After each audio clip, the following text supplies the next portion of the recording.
Hello everyone, welcome back to another episode of Teach, Sleep, Repeat. My name is Dylan. And my name is Hayden. We got our new voices on this week for the podcast because we've had such a good response to last week with Sophie. We've made it. And we don't have Sophie this week, so we need to make it more interesting with just us two again. I think people hate that it's just us two now. I've got imposter syndrome. Hey Hayden, how you doing? Oh wow, nobody cares. What about you? What about how you're doing? Yeah, because we've had Sophie now, no one cares. I know, right? It's like the double-edged sword there of getting an amazing guest on. It's like that people will look at this one this week and I just be like, It's just those two. Can't wait to hear them moan. Yeah, good job we've got like a really quality guest again next week so people can continue to not care about us even more. That's good. Yeah. This is just going to slowly evolve into a podcast where people are like, who? Don't know. But the person I like is actually on it this week, so I'll give it a listen. That's all right for us. Still gets us that podcast money, doesn't it? Those customers. I would love to clarify to everyone who maybe started listening later and stuff. We make absolutely no money from this podcast. No, Dylan. The problem is you're stuck in the past. I'm thinking of us in 2 years' time when we look back at this episode and we're making podcast money. Cool. Yeah. Get like a tenner and get, I don't know, what's it called? You always say on YouTube, Skillshare. Sponsored by Skillshare. Go on to Skillshare now and put in the code Teach, Sleep, Repeat Pod and get 4% off. Sponsored by Brilliant.org. Who would ever do that? Who would ever do that? Just for context, we actually got our first email asking us for a sponsorship, not on the podcast, on another of our endeavours with our tutoring. And it was for Brilliant. And we've just ignored it for 2 weeks. No. I emailed. I replied to them. And they replied today, wanting to explore this option a bit more and sponsor our channel. So, but I think you're going to be right there. Yeah, what are you thinking? I reckon, because in my head, I'm like, oh, they're going to give us hundreds of pounds to make some YouTube videos and mention them as our sponsor. And I think you're right. They're going to be like, here's free access to our website for a month. That's what we get. It's going to be rubbish. And that's modern day sponsorship, ladies and gentlemen. Huge corporations preying on the small, hoping they do the legwork for them. Nice one. Anyway. If the podcast suddenly stops, it's because we're making that big YouTube money. Oh, if only. Dear. Anyway, we're here again. It's another week. Just a quick reflection on last week. I had so many messages, which, jokes aside, was so nice to hear from people who said Sophie was just so lovely. And one of the best messages I got was from a fellow teacher. Obviously, if you're in the education world, you may have heard of Sophie because she does have quite a presence online and is quite helpful. But my favourite was from someone who said, I loved the episode with Sophie. And do you know what? She was just as lovely as I thought she was online. And I was like, yes, that is exactly the way to sum it up. That kind of person who's just so amazing and over the top nice and in such a lovely way. And then the idea of we sat and spoke to her for probably an hour and a half on our end, wasn't it, in total? And every single interaction with her we had, she was just the nicest person. So really positive experience, I thought, for our first guest. I thought it was brilliant. Although she is still finding it really awkward, by the way. She messaged me yesterday and said she's still finding it really awkward that people are commenting on what she said in the podcast. She's just like, oh, this is cringe. We're used to it now, but she'll get used to it. She'll be on TV in no time. She'll get used to it. Exactly. Actually, I think that she had a story about that, but maybe when she comes back on for the second podcast, she had something to... She didn't allude to it too much. I think she was very much waiting, wait and see when we're on next on the pod. Mm-hmm. But yeah, we have already recorded our next interview with someone. We won't say who right now, but that's coming up next week, so very exciting.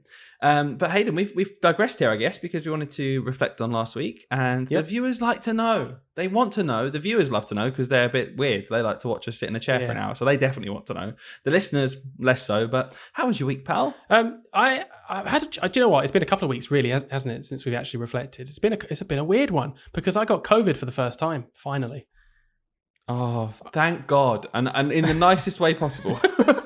Because you guys won't believe how much this guy went on about, I've never had COVID. I expected you to say it's a conspiracy. I've never had it. And I was just like, Not that far. But I was a bit bummed out because I felt like I was one of the last remaining few that hadn't got it at school. But I've had it now. It was really annoying, actually. Coughed for 2 weeks straight. Really frustrating. And my eyes went red. So that was good fun. But other than that, though, back to the podcast. I did go to a writing moderation the other day for year 6. And when I went into the moderation, I sat down next to a familiar face, not someone I know well, but someone I've had interactions with in the past. And they were like, "Oh," they were a bit surprised and said, "I've listened to all of your podcast episodes." So that was really nice. So cheers, Helen. Oh, that's lovely. Cheers. Keep it up. Just going to say... this is the one she didn't listen to, mate. She not heard that. Yeah, she, after sitting next to me, she decided she wasn't going to listen to any more podcast episodes. Realised I'm a complete fraud. But no, keep it up. Thank you. Wow. Appreciate that. Have you noticed how now we've done the podcast and we have the amazing power to edit that real life conversations go away there smoothly? Yeah, I'm just a mess. Oh, wait, stop. Sorry. Ignore what I just said. I'll cut that out later. What I was saying was... Yeah. Oh, good times. But other than that, in terms of in school, you're going to like this one. It's a maths game, obviously. Kids are obsessed. They're obsessed with blow dart maths. They just want me to shoot them with my big meter stick and make them... Careful. They pretend to pass out if they don't answer the question in 3 seconds. But this time they were like, could you make it a farting stick instead of a blow dart stick? I was like, no, kids, this is ridiculous. You know, like, they're being really immature. They were laughing at the idea of me like pretending to fart down it. That's really immature. Really immature. I mean, okay? the blow dart one. I mean, where's the line? Obviously. Yeah, exactly. And I was like, do you really think I'm gonna like that embarrass myself that much? Like pretend to fart down a meter stick and like instead of blowing, it's already bad enough blowing down it. 10 seconds in, I was farting down that stick. It was hilarious. Oh, hey, dude. Pretending, obviously, just to make them laugh. All right. That's important. Just to make them laugh. It wasn't really fun. That'd be gross. But I did it one time as a joke, and then they were like, "That's so funny." So I just wanted to let you know that's how low I've gone.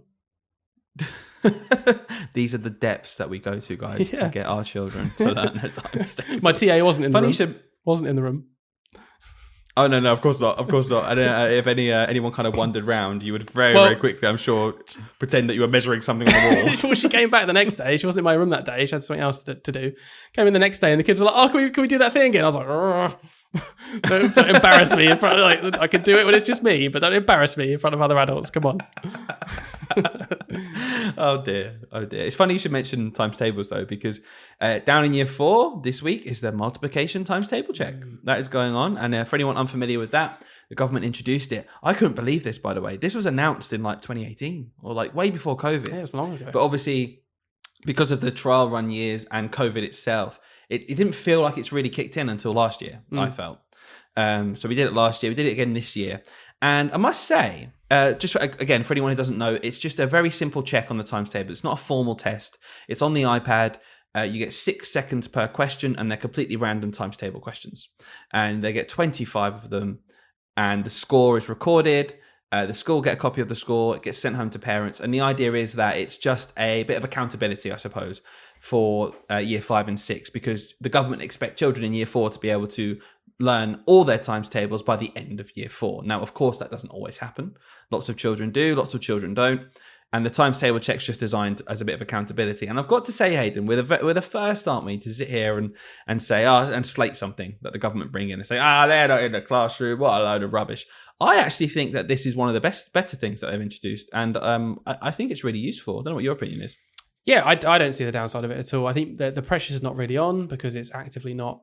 It doesn't go on a league table. Do you know what I mean? It is literally for the school, and they made that really clear. This is for you to know where your kids are, because the expectation is that they have learned these by the end of the year. So use the data as you will, and let the parents know if they're behind or not. You know, I think it's a very good thing as well, to be honest with you. Yeah, and I think that's the important thing. I, as the teacher administrating it, felt that there was absolutely no pressure on the children. Even those children who struggled with the 6 second time lapse. That's the biggest thing I think that was going to cause the most problem, because a lot of children I teach kind of have learnt their times tables. They know strategies. They can kind of count up at least if they don't know the times table immediately. But those kind of, it's to kind of wean out those strategies of, well, do you have to still sit there and go 6, 12, 18, 24, trying to get all the way up to 6 times 9? Or can you very quickly work out 6 times 10 and kind of work backwards? Do you have those strategies? And I felt that's where a lot of children will fall down on this test. But I think there's no pressure there on me as the teacher, and therefore no pressure on me to pass it on to the children. It is just simply where they're at. And I actually think it has been a very successful week, actually. Yeah, nice. Did you have any interesting stories about your week, or just that one? Oh, no, it's fine. Just that one. That's absolutely fine. It's not a problem. I just wondered for the viewers and listeners. No, I'm just joking. That's fine. No, that's fine. I've actually got an interesting one. Go on, then. This has really got to live up to the hype now, because it's actually an average story, but you've triggered me, Aidan, so I'm going to give you something that I think's a bit more interesting. We were doing an English lesson today, and it was all about starting off sentences with adverbials of time because we're doing explanation text and how to do certain tasks and things. And the idea was firstly after a few minutes, and then the idea of putting a comma and just making here we go. Please keep going. I'm getting a taste of my own medicine here. Anyway, it was about chickens. It's very random. It was about chickens and laying eggs. Now you got me. One of my children, there we go. One of my children put their hand up and said, we were talking about discussion about where the comma should go in a sentence, because it was something like where the comma could go after the first word, but actually the clause carries on for a little bit. Very technical speak for anyone at home. I can't think of the example right now. It was like after comma, you could just carry on. But this was after a few days in an incubation, comma, and we were just discussing where that goes. Anyway, so when you're having a really deep conversation as a teacher and you're trying to draw out, all this interesting questioning and these ideas from the children. So, okay, yeah, where do you think it might go? Here, because that, okay, interesting. Has anyone else got any other ideas? It could go there in some sentences, but why is it not going there in this one? What's going on? Yes. And I pointed to one of my lads and he went, I've got something. What came first, the chicken or the egg? Oh, no. I bet that completely distracted everyone. Right. Okay, yeah. Everyone's immediately like, it's the chicken, it's the egg. and it's just the way he was like, I've got an interesting one, as if like no one's ever heard this question before. I was thinking, just thinking the other day, what came first, the chicken or the egg? And I went, just to say one, to prompt him, I went, chicken. And he went, nope. As if he had the answer. I was like, oh, all right, okay. Sorry, you've solved this question, have you? Yeah. And he goes, it's the egg. And I was like, okay, well, who laid the egg? No one. Right? Where did it come from? I don't know. Evolved from a dinosaur or something. That's okay. Brilliant. Completely derailed your lesson. That chain of evolution from, amoeba, fish, dinosaur, egg, chicken. Classic. Well, speaking of egg, you give me a bit of a flashback to today, because I was walking across the playground, heading towards my classroom, and definitely heard some child in the distance behind me say, oh, look, it's Eggman. So, and I thought, I can't be bothered to deal with this. I can't be bothered. I've seen my head. They've gone, it's Eggman. And I'm letting it fly, Are they wrong though? That's what I thought. That's why I left it. Walked off. Can't believe it. What little do you know that walking behind you was literally Eggman, Humpty Dumpty. It's me. It's my ego talking here. Oh, talking about me again. It's Eggman. Oh, yeah, classic. Here Humpty Dumpty on the wall. These kids are just obsessed with me. After I sat down at that moderation, I realised there was a famous podcaster right next to me. Wasn't talking to me. Oh, God. Me, yeah, I know. Mr. P. It was Mr. P. I've listened to all your podcasts. Oh, me. Oh. Oh dear. Oh. Anyway, that was fun. I hope that was as good for the listeners as it was for me, because I thoroughly enjoyed that. But I can imagine on the other end that was boring as Oh, we got to keep this in, Dylan, and just bleep out the word. We got to keep it in and bleep out the word. I've not done that in so long. Oh, we don't swear on this podcast, guys. You have no idea what I said. You have no idea what was behind that bleep, ladies and gentlemen. It starts with F and it rhymes with chicken.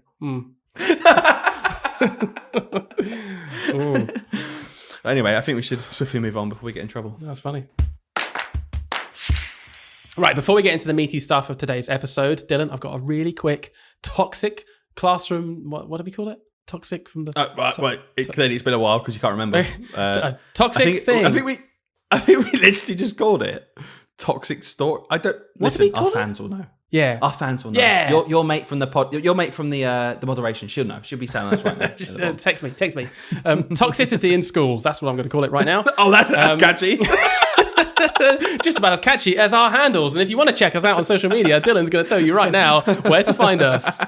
teachsleeprepeatpod at gmail.com. Teach Sleep Repeat Podcast on Instagram. Teach SR Podcast on Twitter. Yeah. I don't even know. How are you guys meant to find us? Anyway, toxic schools. Yeah, okay. Toxic. So, do you know what? Very quickly, can I just say that is now our number one listened to podcast, that episode 5. Is it? When schools become toxic. Yeah, because a lot of people resonated with a lot of people. And here's another slice of the action, Hayden. Yeah, nice one. So it was recently half term. We had an extra long half term, and I saw this over the half term and saved it for this episode. So this is what it says. Anonymous post. Today's my partner's birthday. We'd planned to go out for the day. He's gone out for the day, but by himself because I just have too much work to do. I've already spent 4 full days this half term writing reports and planning. I've got an extra day now to do data analysis and some sort of project to do. And there's an inset later in the term where I've got to deliver training on a subject that I don't know anything about. Classic, by the way. So I've got to train myself and then design and deliver the training that I've got to do. I've got no extra release time for this whatsoever. Why do we have to do all this on our own time? I hate this. I feel like the worst person in the world. No point to this post, really. Just a vent. And to the people who resigned this week, you made a good decision. You never missed a birthday or important family occasion again. So this person was rattled, well annoyed, and I don't blame them. They spent the whole half term working, like solid days by the looks of it, and then missed an important event. How does that make you feel? Yeah, I'm trying to, not let my blood pressure go through the roof on this podcast anymore. I'm gonna try to be more level-headed here and maybe come back with I completely sympathise with this person, but like almost like a riposte, let's say. I genuinely would love to know this, and I'm not saying that she is or he has made this up, but what on earth was being planned for 4 whole days in a row? I think like a lot of time, I know I'm the same. And so I try not to moan too much when this happens or say this when it happens. It might take me, let's say 2 days to get a history unit planned, right? Or let's say 3 days even. And that would mean that I start on the Monday and it gets finished on the Wednesday. But by no means do I spend 8 hours each day constantly planning, if you know what I mean. Yeah, but I guess that depends on it's like our school though, isn't it? Because we're a bigger school. If we think about someone like Sophie from last week, Imagine you had history to do, which took you 2 days, but you also had geography and science and RE and then maths and English. Yeah, no. All from scratch. My point here is that, I might go for breakfast on the Monday, come back at 12, do 2 hours work, then run off to do something else, and then do another hour's work later. And it's actually 3 hours of work. But I've managed to have a day apart from that. Now, if it's 4 solid days of planning, then I don't understand that whatsoever, because is that just happening every half term so you're getting ahead for the whole term ahead? Because you can't sustain that throughout every single week in term because you're literally at work. I'm just saying I am interested to like dive deeper into these things, because that sounds crazy. Like that's almost so crazy that it's gone past the point where I'm like, well, can you explain that? Because I can't even fathom that much. We did say 4 full days this half term writing reports and planning, to be fair. So I imagine a big bulk of that 4 days was report writing. I don't know. And you know what? As you know, Hayden, we're going to come on to this discussion in a lot more deeply in our big chunk of this episode. But I think that between term 5 and 6, that half term, from a lot of teachers' point of view, is completely written off. Like there is, I don't know any teachers really who ever plan to really do anything in that term because of the looming reports, and it takes up such a big chunk of time in that kind of week off. I would say in general that is crazy. It's frustrating, isn't it, when workload gets to that point? And the reason I'm interested in like diving into more about the intricacies of that is because I want to find a solution. We've said this before a million times, haven't we, Hayden? Yeah. When someone comes to us with a problem, sometimes they just want empathy and a shoulder to cry on, maybe, or like just someone to say, "Oh, that must be difficult." Whereas I know we're very much learning to do that. But my first thought is always, "Can I solve this problem? Okay, break it down for me exactly." Like what on earth is going on where you've got to do that much work in your week off? Because it completely goes against what everyone says about teaching. Why do you get all that time off? It was like, well, this person doesn't. Clearly. I missed your partner's birthday. Like literally not gone out to do the events the things you'd planned for that day of your partner's birthday in a half-term week. Like it's the literal week off. This post I think was on a Sunday, by the way, so it was the last day of the half-term. They're obviously just like thinking, this is my last day. I have to get this work done.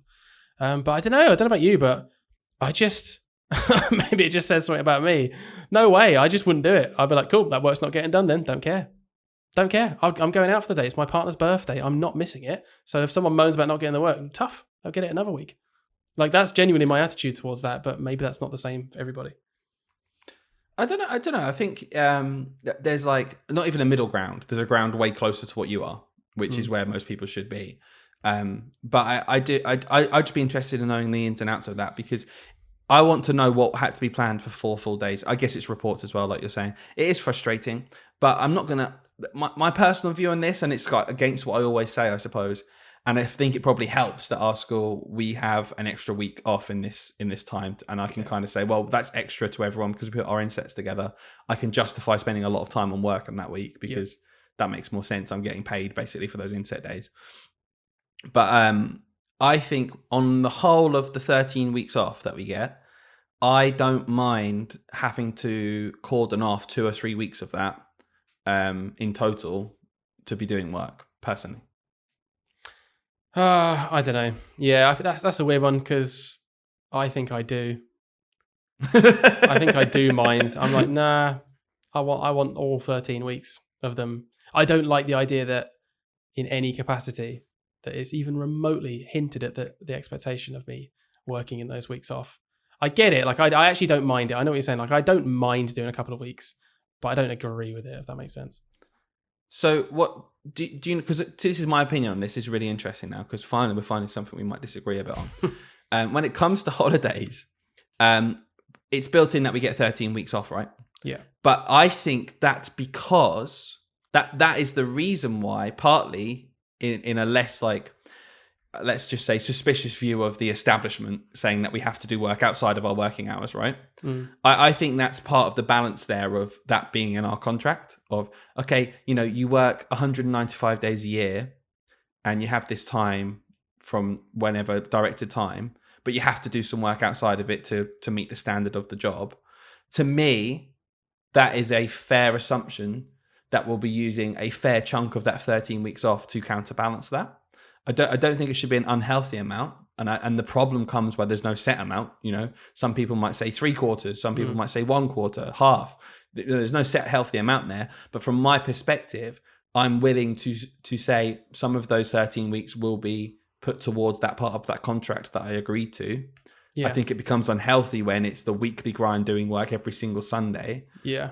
That balance is really important. And I think there is no balance, which is the problem. But I think doing some work and a significant chunk of work outside of school is actually acceptable. I just think this scale's gone way too far. You've kind of said my counter argument sort of towards the end of your point, really, which was literally just going to be, I do get that, but the reality is that, whatever you say, let's say we accept that maybe like 3 weeks of those 13 weeks is like an acceptable amount. It's like I'm already doing those 3 extra weeks in my free time on weekends and evenings within term time anyway. So when it gets to the holidays, it's like, cool, you already owe me those 3 weeks because I've literally done them on top of the directed time that I'm supposed to do anyway.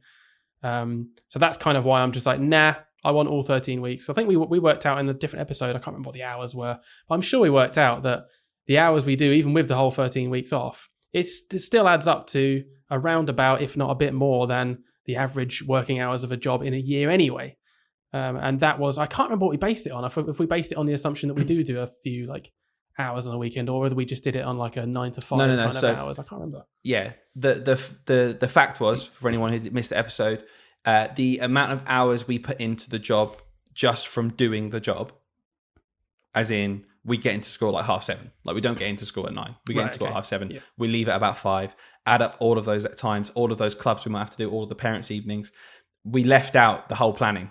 So like planning wasn't in that time. Right, so any extra planning we do was on top of a full-time job. And I think actually we agree on the basics here. Like, I think that it's acceptable to do some work in that time.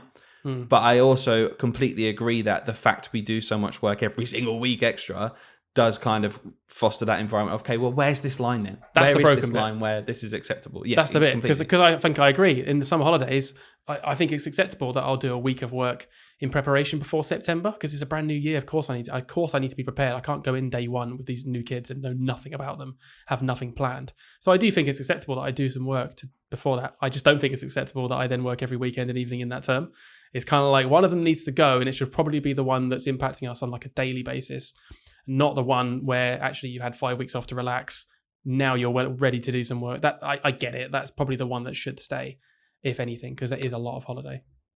Yeah, because again, if you think about it, it's 6 separate chunks of holiday, right? Or have I got that wrong, or is it 7? It must be 7, mustn't it? So summer, half term 1, Christmas, half term, Easter, half term. And summer again. No, it's 6. Summer again. So 6. Yeah, so 6.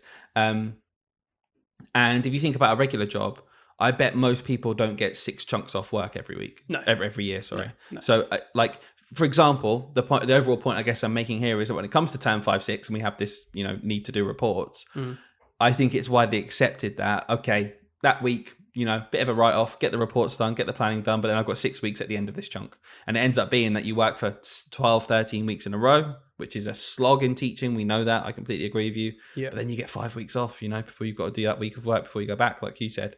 There's just a middle ground, and we're nowhere near that middle ground. No. Absolutely. And I completely sympathize with this person because I'm almost playing devil's advocate here of suggesting that it's acceptable.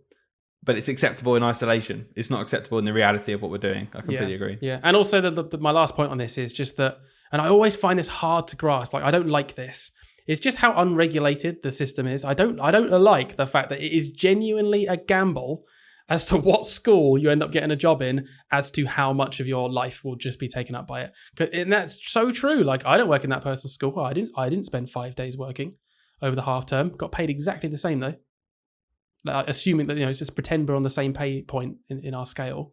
Cool, there you go. You just didn't get paid to do 5 days work that I didn't do. So bad luck. Do you know what I mean? Like, what point? That's so ridiculous that's just the state that it's in. Oh, bad luck. Imagine going to Tesco and then in like one store you work twice the hours for the same money as another store. It's like, it's not going to happen. Like, it's regulated completely so that it's fair across. Like, the trade is fair. I'll come back on that really quick because we both worked in a supermarket and I completely agree with you. But there is always imbalances even in jobs like that, because I worked at Asda and I very quickly realized that I could work as hard as possible and get paid the same as someone who did nothing for their whole shift. And there was that imbalance in that job as well, where I was like, wait, I'm breaking my backside here to get this, get these 6 cages out on the shop floor. Someone's done 1 cage in the same time, has gone chatting with someone for an hour. We got the same pay packet at the end, and that inequality kind of drives that resentment, doesn't it? And that's where we're at with teaching right now. At least that's Huge the same inequality. in every job. Yeah, no, but the point I'm making, I suppose, is that I felt that resentment there as well in that respect. I don't think that resentment for, between people doing the same job is something that's exclusive to teaching. I just think it's a completely different environment where, it affects you even more. Because like you said, that's like on the job, how hard you work in. This is like, cool, do I need to literally plow extra hours in? And I think the one thing that's transformed for me a lot, and you maybe could say your opinion on this afterwards, is the hours and hours extra where it feels like you're not getting paid. Like the option is, okay, I could not do this and it would just get done at another point, or I could put 3 hours into this, unit of work, or half an hour. And now I'm just like, cool, that 2.5 hours. If I was paid, if our pay had been kept up with, the rate that it was 20 years ago, where it was like a livable wage for you and your partner, like you could literally raise a family on a teacher's salary. Now you're scraping to buy a house still. And it's just like, cool, I'm not in the position where I feel like I want to accept that. So I'm not going to do it anymore. And, it's a tough job, and lots of people have tough jobs and lots of people are on less money. But it's irrelevant to me because I'm like, cool, well, why should I put in that extra 5 hours a week? Am I a chump? Like, it was nice when I was passionate, yes. But am I a chump now? I find that people earlier in their career, just in general, I'm just generalizing now, it's not always true, but generally, people earlier in their career in teaching do put that hard slog in. They do the serious hours. I remember doing it. We both did it. We were exactly the same.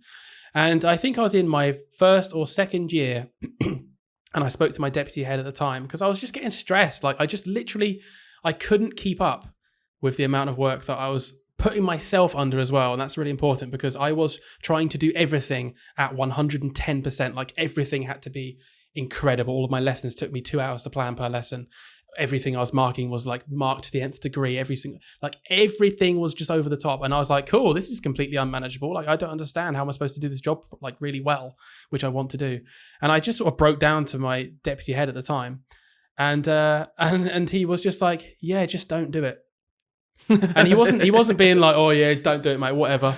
He was being really genuine. And I was sort of like, this is my deputy head, like someone I expect to tell me to get everything done properly. And he was like, don't do it. And I was like, but I need to get this done and this done. I've got all these maths things to sort out as well now that I've just been chucked on top of me and I've still got that to mark. He's like, don't do it. And I was like, well, I can't just not do it. He was like, yeah, you can. And if someone really needs it, they'll email you again for it. And then you can do it. And at the time, I didn't really understand, but it changed my life really thinking about it. It resonated with me a lot over the years because I was like, yeah, do you know what? It's so true. Everyone's so urgent. Everyone needs things urgently done for them. and everyone, last minute goes, oh, this needs to be done now. Can you do this report for me because I've got this meeting tomorrow? No. What are you going to do? Honestly, it's so bad, but it's like, yeah cool, okay, no, I'll go home. Power, yeah, I agree. It's the power of prioritization. And it's hilarious because we have mocked this like endlessly before and say, oh, just go home. Well, I've got to mark it. It's on the policy. I'll get into trouble otherwise. I think like what you're saying is more of a mindset shift rather than an individual basis of, well, just don't mark. No one's saying that to you, are they? Not that. It's a very generic kind of like a mindful state to be in the job, which is it's okay to not get everything done in the time frame that you've self-imposed on yourself. And that kind of self-imposition, are you going to let some people down sometimes? Maybe, in a certain respect, because someone might need something from you where, okay, fair enough, but that means I need to work until 8 tonight. And I'm going to say no, because I'm going to put myself first before that person. That person may feel let down, may have not had something from you, but, maybe next time that person will ask it from you 2 days early, and give you a chance to do it. Or think about, okay, I need this from this person. How can I get it from them without, damaging their health or their mindset? And I think this is a really powerful thing for especially leaders to do. And I know we're not school leaders, we lead a subject, we lead maths, right? But there's little things that I'm quite mindful of is not taking advantage of the people who will say yes in those situations. Because although we're very much of the mindset of, just don't do it. We know, don't we, Hayden, a lot of teachers who are so lovely and put everything into this job still, and will not say no, and will impose work on themselves to deadlines they've set themselves, and end up working almost every evening because they want to get this done, want to get that done. And I think what leaders need to do is kind of step in sometimes and say, look, take a break. We're not going to expect this from you. I'm actively saying, don't do this thing that you've planned to do for 2 hours every night this week because you want to get it done by next week. Let's shift this target into next term. Have a break. I expect you to only get these things done. Which then I think if leaders take that active step, I think people will be less anxious and feel like they've got to go over and above every single week at the detriment of their own stress and their health. I think that's a really powerful thing people can do. I know a lot of teachers right now who honestly work every evening of the week, genuinely work every single evening of the week, and usually half a day or a day at the weekend as well. So I really hope things get better for those people. And I do agree that it has to be top down. It has to be. Not everyone is going to be like, nah, I'm not doing it. My life is, not everyone is going to be comfortable with actively knowing that actually they're just going to let someone down. It's like, yeah, you gave me this deadline, but cool. I've got 7 other jobs that you've also given me. So I'm only doing 3 of them because that's all I can do in this time. So tough. Not everyone's going to have that confidence to do that. So, leaders, come on. We need to foster a better workplace for people to feel less anxious, less overworked. Well, this kind of evolved into a little chat there, didn't it? That felt really good. I think what we're going to do then, because it leads perfectly on to a raging debate at the minute, education-wise, I think that we, Hayden, are going to play the little jingle, and you're going to go and get a cup of tea in the 3 seconds. Same joke. Going to say the same joke for 6 weeks in a row because that's our personality. We become obsessed with something, get bored of it, and then we'll replace it with something in a few weeks. Diagnose us as you will, but I'll see you again in 4 seconds. In the last couple of weeks, because of reports and the huge job teachers have to produce them, there's been a bit of a raging debate because there's also been a huge development in technology. And now, Hayden, we're talking about AI. What does AI stand for, Hayden? Artificial intelligence, of course. I really hoped within like 2 seconds on the spot you'd come up with something funny. But no, you're right. Artificial intelligence. And anyone who has been online, I'm sure, has seen something about it. We've got Photoshop now has AI where you can generate the rest of a photo. It can fix it for you automatically. And the idea is that artificial intelligence is kind of the next step, isn't it, in technology? It's something that learns by itself and kind of develops by itself. And it's therefore quite controversial, especially because you may have seen in the news, if you read, for example, on BBC Online, there's been a few articles in the last few weeks of the founders of various AI systems almost warning the world that this could get out of hand, very quickly. These bots learn exponentially. They're going to become super intelligent, super quick, and they kind of were, canvassing for a bit of a pause on the development of the technology as a whole. Now, that's a whole nother debate, whether, AI in general is going to take over the world or not. But where Hayden and I have found something really interesting is an entire debate around report writing and different AI tools that we have available to us now. So, Hayden, do you want to kick us off and just kind of summarize what is the debate and what's the general consensus been? Yeah, sure. So I will just clarify as well. The AI that we're talking about is essentially a glorified and very, very, very good language model. That's what it is. It's really, really good at producing pieces of text. So there's one that's been created, the most sort of popular teaching related one right now. I'm going to read out a little anonymous post actually for you because this kind of summarizes the debate perfectly. Someone put this on in a Facebook group anonymously. They put, thoughts on AI generated report comments, ... I've looked at TeachMate AI from Mr. P and it looks fantastic. Had a very brief chat with my head teacher and have been told that it is both morally and ethically wrong to use AI for anything in school. This person has put, I personally do not agree with this as I see it as a way of saving valuable time. What are people's thoughts? Can you tell if a report has been written by a teacher or AI if it uses prompts that are input by the teacher? And that sparked a really, really big discussion. And that's essentially captures, I think, the debate in hand here is it acceptable to use AI to help you write reports? Yes. Thanks for listening, guys. We'll catch you again next. Now, I think, I'm no stranger to an opinion, Hayden. I think that it is absolutely fine. I think that there is no problem morally or ethically. And I do think that someone imposing that view on someone else is being quite dramatic. And I think if the head had said that to me, if I'd gone in and asked about it, then firstly, I wouldn't have asked. I would have just made them and then they would never have known. And secondly, if they said it to me, I'd say, cool, okay, so do I get time to write these bespokely then? And see what they say. I'd also ask them, Hayden, can I use a comment bank? Because very common. I had it in secondary school as well. I literally had a report once which had someone else's name in it where they'd copied in a comment and forgot to swap the name. Very common strategy when it comes to writing reports. I think there's a whole host of reasons.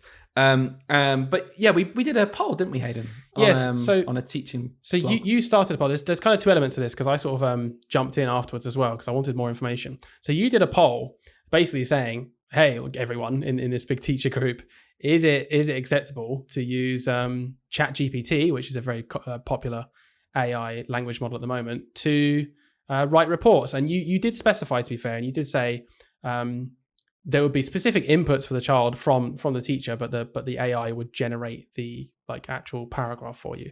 And the data that we got from that, at least from when I last looked at it, was 9% of people said, of course, it's okay to use AI, just flat okay.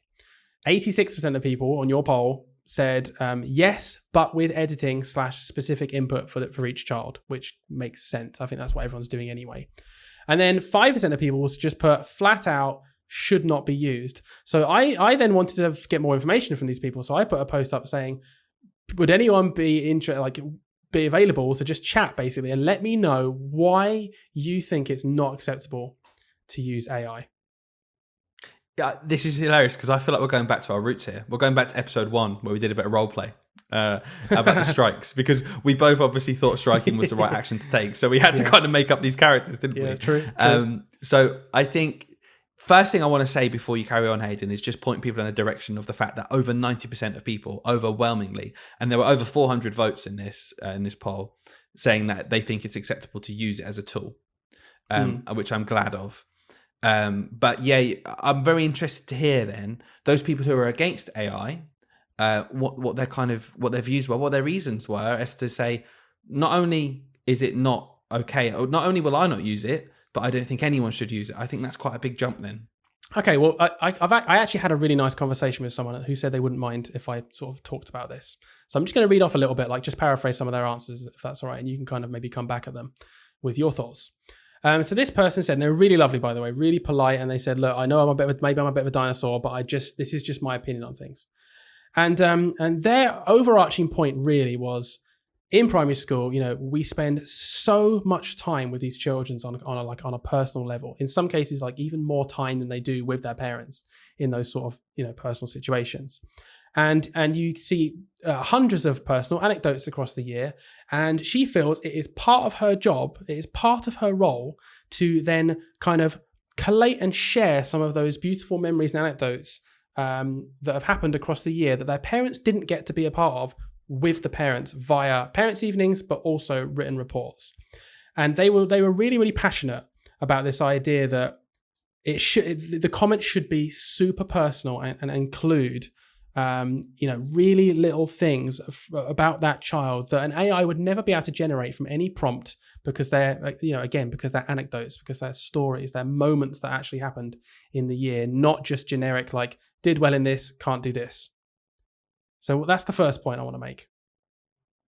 Yeah, it's interesting because to me, I guess this comes down to AI as a generated prompt is as good as what you put into it. And I don't think that using AI is what some people see it as like a just get out of jail free card. Like you can just generate a report in 3 minutes, because I absolutely don't think that that's possible using AI, because you've got to be really specific. You've got to write individual prompts for every single child, put in 5, 6, 7, 8 bullet points. One of them could be the anecdote. And what I found was really powerful was for the generic way of wording things, so that you don't word it in the same way every single child that behaves in a similar situation. I thought that, ChatGPT was a really good way of kind of generating new ways of getting things across in a very formal manner that's properly, written in a way that's suitable for a report. But then once it's generated, copying it into Word, diving in and adding those anecdotes and those little tiny things in there without having to worry about how to word something and how for it to flow. I think they're two separate things. I don't necessarily think AI equals not personal. I think the way you use it as a tool is going to be really important. I had another really, really good counter argument that I'm going to come to in a minute. So I'm not going to share it with you just yet, but it was the only one really that made me go, ooh, when something makes you doubt yourself a bit. But just staying on the point that you were just mentioning for a minute, I played around with specifically that Teachmate AI because I saw it was really popular and I just wanted to see what it was all about. Obviously, you've got ChatGPT as well, which is a free model to use. And I because obviously we were writing our report, so I had to play around with it as well just to see, because my gut feeling was actually that it's not going to be very good. I was thinking it's probably going to be like horribly impersonal, not written very well, to the point where you have to edit it anyway and spend just as much time on it. But I'll be honest, I think it took me 25% of the time as normal, and I genuinely think my comments were better. And I'll just reiterate a point you made. Because I'm a human being under a time constraint, I don't care how good your school is, you're always going to be under a time constraint for reports. It is natural that you're going to repeat the same comments and phrases for various children once you've written, you're writing the same report format 32 times potentially. You're going to start using the same phrases. You're just not going to think of 32 different ways. Whereas the AI was really good at creating unique sentences and paragraphs per child based on my prompts. And I've since then, I have put in some prompts to Teachmate AI, and I've just made it up because obviously I don't want to share a real report with you, but I would like to share with you a report that just before this podcast, I got the AI to write for you. And I'm going to tell you right now, I've got two examples. They both took less than 30 seconds to completely finish, right?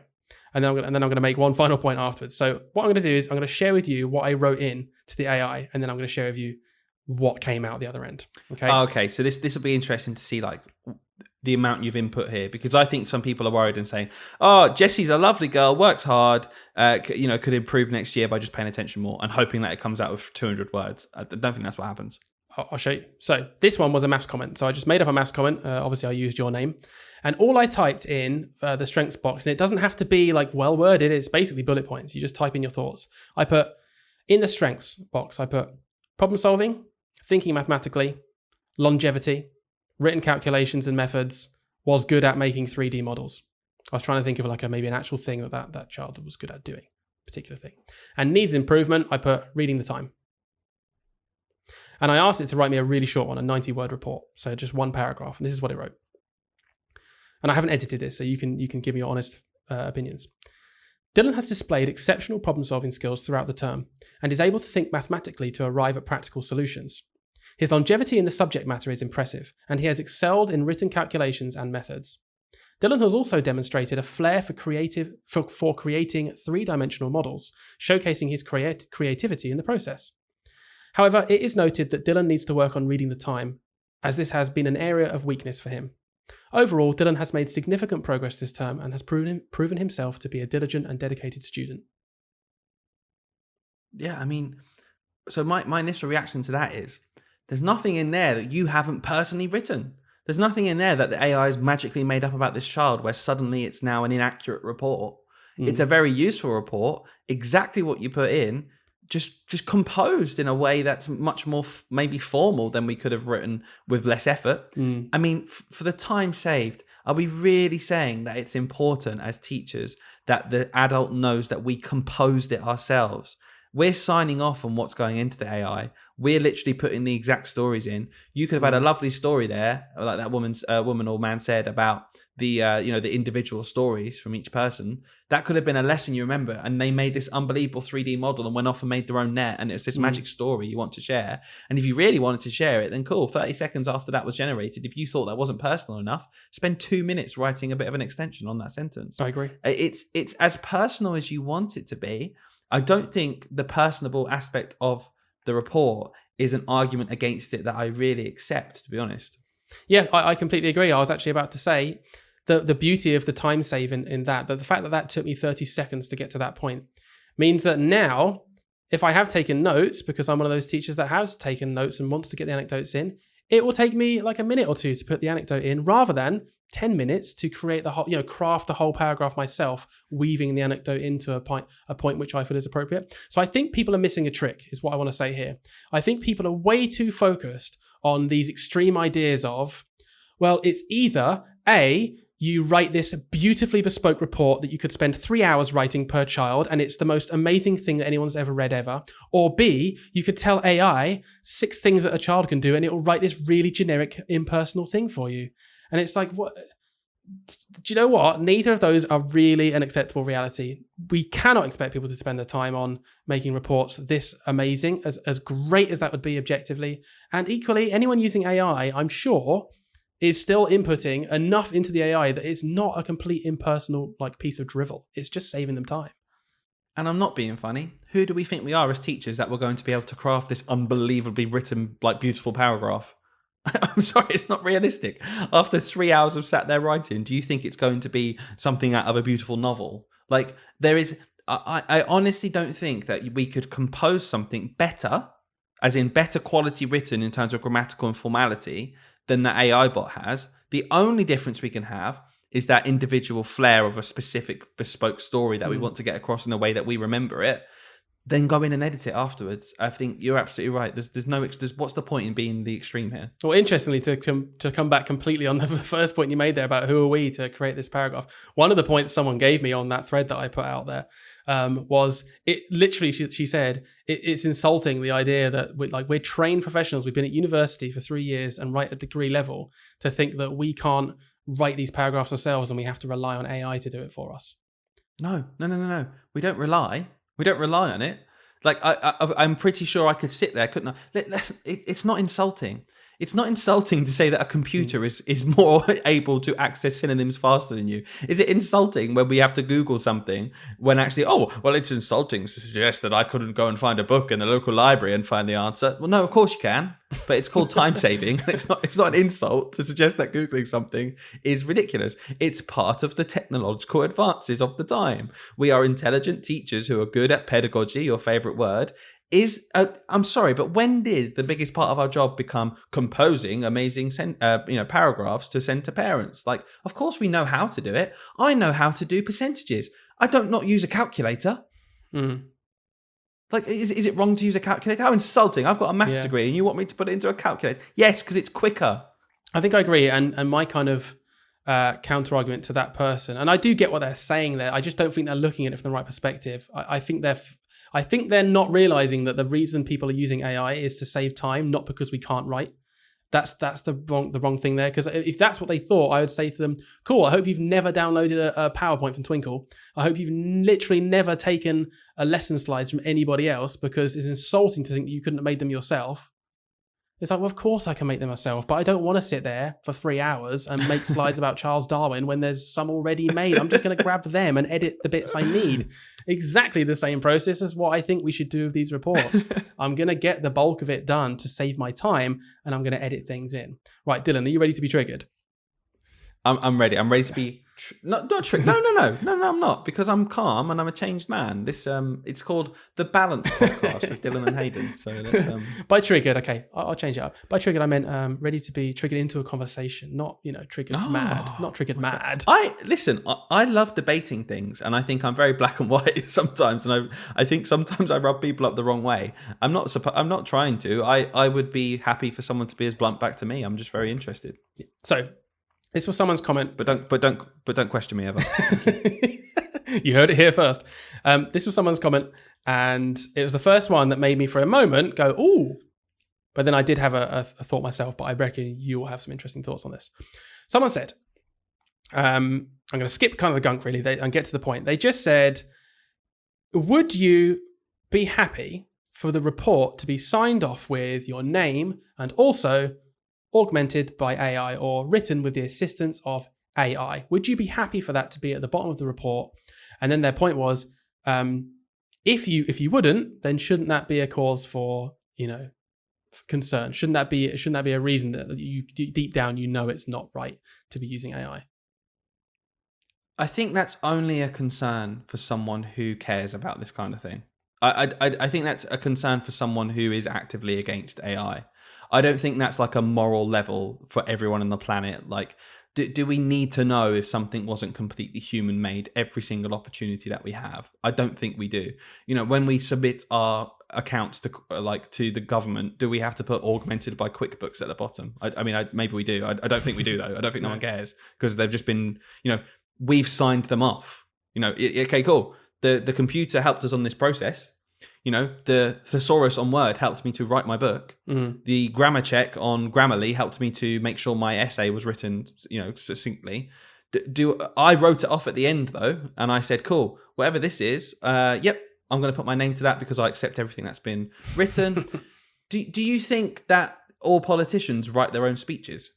Imagine a really powerful speech that their teams put together for them, that they've signed off because it's everything they agree with. They deliver it, it's amazing, the crowd are cheering, and at the end, brought to you by, and then put 15 names of people who wrote it. I don't think that's necessary. I don't think that's like the winning argument that maybe it's being described as. And as a point to begin with, if someone was insistent that I put what helped me write it, then I'd put it on there. Like, I'm not even against that. Yeah. That's fair enough. I think it's a really loaded question. I think it's one of those very cleverly crafted questions that is just completely and utterly irrelevant. And I was trying to think of like some other examples of the same sort of thing and analogies of the same thing. And it's like, it's literally the same to me as someone saying, "Oh, if you taught a lesson and it wasn't planned by you, would you be happy to go outside at the end of the day, tap it all of the parents on the head and tell them this lesson wasn't planned by me?" It's like, well, of course I wouldn't. Of course I wouldn't want to do that. But that's not why I don't think I should use the lessons. That's just an irrelevant thing. Like, of course that's embarrassing. Because on the reports, I was never putting who did or didn't write it anyway. So why would I do this extra thing anyway? Of course I don't want to put that on there. This is exactly what I meant by I said I think it's only relevant for people who don't like AI, that would think that that's a thing to ask. Because I'd be very interested. Maybe they have this kind of thing for everything. Maybe they do every lesson say, this lesson was brought to you by Twinkle. I didn't handcraft this lesson, but I looked at it and I accepted that it was good for what I want to deliver today, and then I delivered it. I just don't think it's a fair question to ask someone, would you do this? Well, the answer is yes. I mean, I would tell a parent that I got a lesson off the internet if you really wanted me to. Yeah. But what's the point? Yeah. But all it does is open them up to an interpretation of the thing that you're telling them that might be wrong. And that's the problem. That's so true. The only reason I wouldn't like to tell a parent, oh, I got this from Twinkle, is because they might then come to a conclusion that for some reason that was a terrible thing. And then it's just open up a can of worms that I don't want to get into. And it's the same with this report thing. AI is really new right now, and quite clearly it's a bit controversial. And even more clearly, people don't understand how it works. That head teacher, going back to that original post that says it's immoral and ethically wrong to use it. It's like, do they know it's just a language model and all it's doing is just speeding up you writing a paragraph? Like, do they understand that? Because if they did, I don't think they'd have that opinion. So clearly they don't understand it. So I don't want to tell parents. I wouldn't want to tell parents that it was supported by AI, because there'll probably be some parents that don't understand what AI is and think it's a terrible thing for me to do. And then I've got to explain to them all of this. Listen to the podcast. This is great. Now we're just sending this link. But equally, I must say, I do understand it, because there are, like I said at the start, in general with AI, there are huge red flags at the minute of, the people who literally developed it saying, it could be a harm to humanity in the long run. And to those people, I just say, well, if it's going to kill us, at least it could do my reports first. Exactly. God's sake. We nearly had a very serious conversation. I have got a question, though. I'm going to continue this for a second, because... Go on. Pardon? I said, go on. Oh, sorry. Thank you for your permission. So my question is this, because this is where I think, we're presenting ourselves here as the voices of reason. But I do think maybe I am too far on the other end of this spectrum. And this question will kind of expose that. Do you think that if given adequate time to fully write the reports, so that you spend no extra time whatsoever doing them, but the caveat was you have to write them bespokely, individually, from scratch for every single child, but you're given every single minute you need to do that. So there's no loss of time there. Mm-hmm. Would you still rather do it with AI? Oh, that's so tricky. Because what you're doing to me right here now is basically trying to make me weigh up the pros and cons of AI in my head, really. Because part of me, right, I'm going to say both answers. I'm going to cop out here a little bit. Part of me is saying no, as in, I can't remember what the question was now. So what no means? The question was, would you still want to use AI? Oh, yeah, okay. Given that situation of time's not a factor now, it's not stress teachers like, I can't do it in my own time. Time's not a factor. Would you still want to do it with AI? I'm going to do it really quickly. I'll say no first, because I think if I had all the time, then I probably am going to create what that person that was talking to me was talking about, which is a beautifully personal comment that maybe parents will appreciate a bit more than anything I could have ever created with AI, even if I just edited a few in. If I did the whole thing myself, it really, truly is a complete 100% personal reflection from me, from my brain, my writing style to that parent about their child. I think that's great. And I think there is something lovely about that. And I don't think she's wrong in saying that that is an amazing thing to do for parents.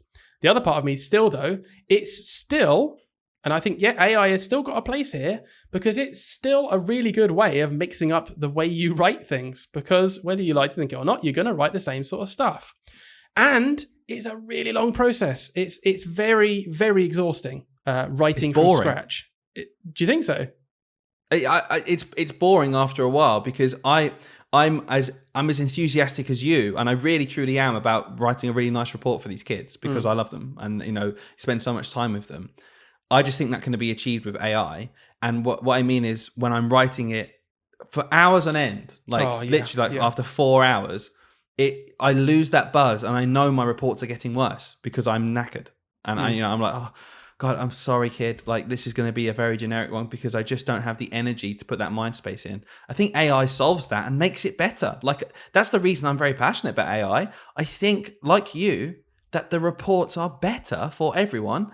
The second half of the register aren't getting a raw deal anymore. Yeah, I agree. And I'm going to say right now, and I know we talked about it between us when I was actually writing my reports.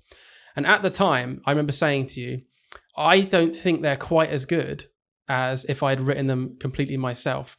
But I've changed my mind, because since then, what I've done is I've gone back in and I've just read through them again, and I've actually just edited a couple of little things, because I felt bad that there maybe wasn't enough anecdotes and enough like actual personal stories in. And I've realized that at the end of this, not only are they considerably better than any report I've ever written before, completely and utterly unique for every single child, they also, it took me less than half the time that I've ever spent writing reports, even including that extra me going back in and editing in some stories.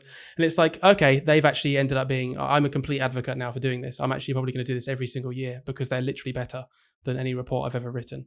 And let's be honest, I'm going to be honest now, because this is the time to out myself and every other teacher, is that I don't think there are many teachers who can honestly put their hand on their heart and say they open up a brand new Word document every single year from scratch and write every single comment. No way. Okay, I'm calling you out right now. No, you don't. No, you don't. You open up last year's, and you match up some kids that are similar, if you can. You open up the year before, and you get your comment bank that you used, that you made one year because you were trying to save yourself some time, and you've written 5 different comments for RE, and you copy one in and you change the name. You know, people do that. They just do. I've done it loads of times. Because you haven't. You're perfect. Because it's impossible. It is just impossible. Yeah. Because at the end of the day, we don't live in that perfect world that you're talking about. We don't have all the time in the world to do it. We have our half-term break to do it. So it's got to get done one way or another. So there we are. Brilliant. I love that. Love that chat. And as always, we're right. Right, okay, listen. That was a joke, a little quip at the end. I know we're not always right. I get it, okay?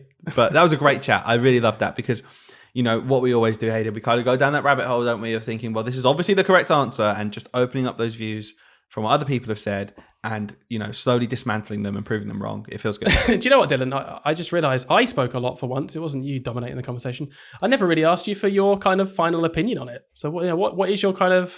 What's your takeaway point from this chat? What do you think about AI reports? I will just firstly say, and I think, you know, I said last week, I've got a few comments that I just, you know, talk over you, interrupt you.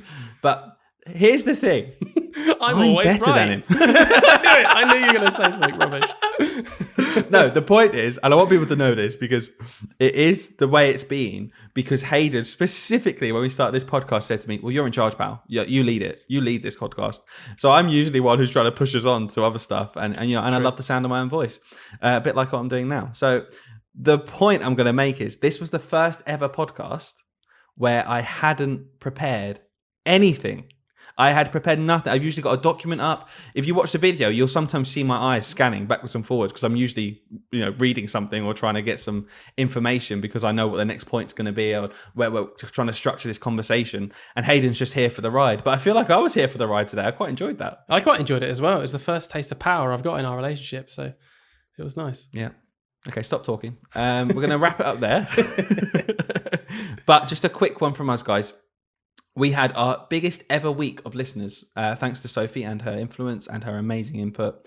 So we want to keep it growing. And the best way for you to help us do that and the best way for you to help us get more guests in the future is ratings. Give us some ratings on Spotify. When people see that number go up, they think we're more credible. They might not even listen and realize that we have no idea what we're talking about, but they see that number and they're like, oh, okay. They've had some guests. They've got some ratings. Follow us on Spotify, guys. We are edging towards 100 followers on Spotify, which is just mad when you think about it.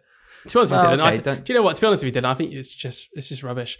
I think we're going to get guests anyway, and we're just going to carry on doing it. So if you don't really fancy it, don't bother rating it. Okay, this is what happens, ladies and gentlemen. This is what happens when Hayden's in charge of a podcast episode. Yeah. So let us know down below in the poll. One of us is going to get rinsed, I think. Who do you prefer to be in charge of the podcast? Is it when I'm in charge or when Hayden's in charge? Nice. Let's open ourselves up there.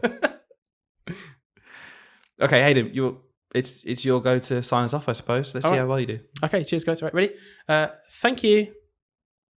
Oh my goodness me. Jesus Christ. Right, bye. See you later, guys. See you next week. Bye, everyone. No, I'm finishing. Bye, guys. See you later. See you next time. Bye-bye. Episode 19 next week. Tune in with your friends.